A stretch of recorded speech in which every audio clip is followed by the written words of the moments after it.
Good evening, Professor Mello. Hope you are doing well. And in this video, I'm going to attempt my concept point recovery for exam 3, question 10. So first of all, the magnetic field intensity caused by current I1, which in this case is equals to 10 amps, can be written as H equals to I1 divided by 2 pi rho of A theta in the direction of A theta. And then in order to find the force per unit length that the second wire experiences, we can write down the formula, which is the integral of 0 to L of I dl in the direction of dl multiplied by the magnetic field intensity, which is B.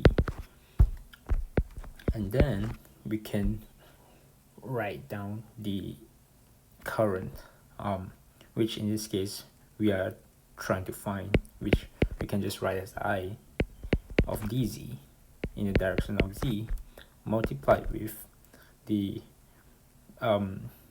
magnetic field intensity, and then multiplied with mu naught, which can be written as mu naught, and then in this case I1 is 10 amps divided by 2 pi, and then the distance here is 5 meters, and then everything is in the direction of theta. So we can summarize it as I multiplied by mu naught, which is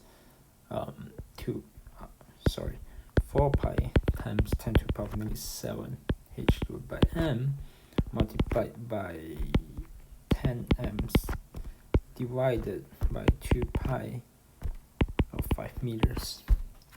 And then we can move out the integral, which is 0 to L of dz, and then the cross product of az and a theta would be negative a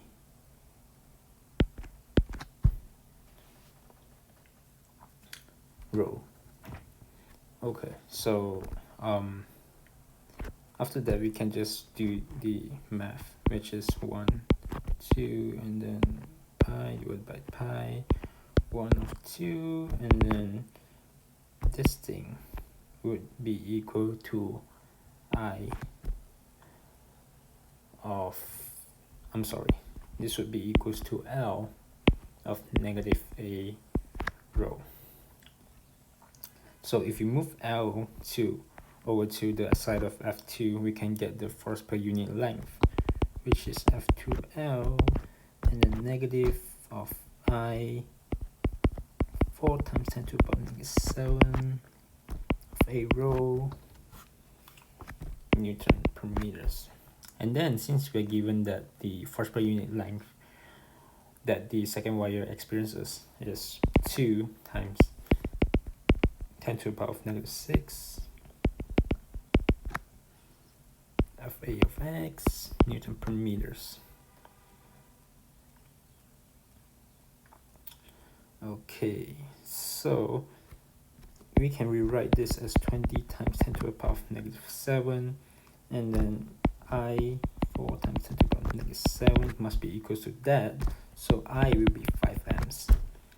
And then since we're given z and x axis, x can be actually be written as the a, so x can be written as the direction of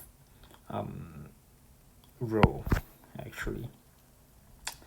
And then so in this case we have a negative rho, so the direction of negative rho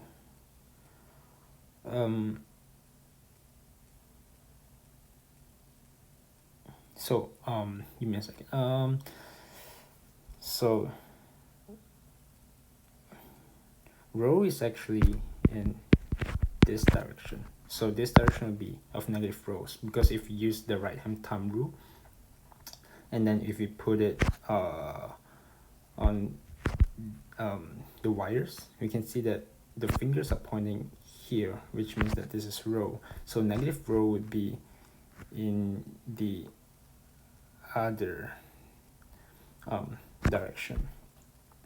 So for negative row to happen, so we need to use our right hand thumb rule, and then if we orient our right hand thumb rule on the second wire, so something like this, if we enclose it, the thumb is pointing downwards, the thumb the fingers are actually pointing that way, which is negative a of row, in the direction of negative a row.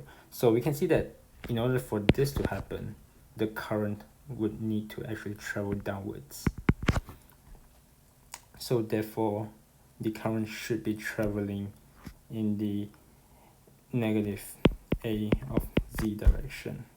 So which is why the answer is 5 amps in the negative a of z direction. So that is all. Thank you.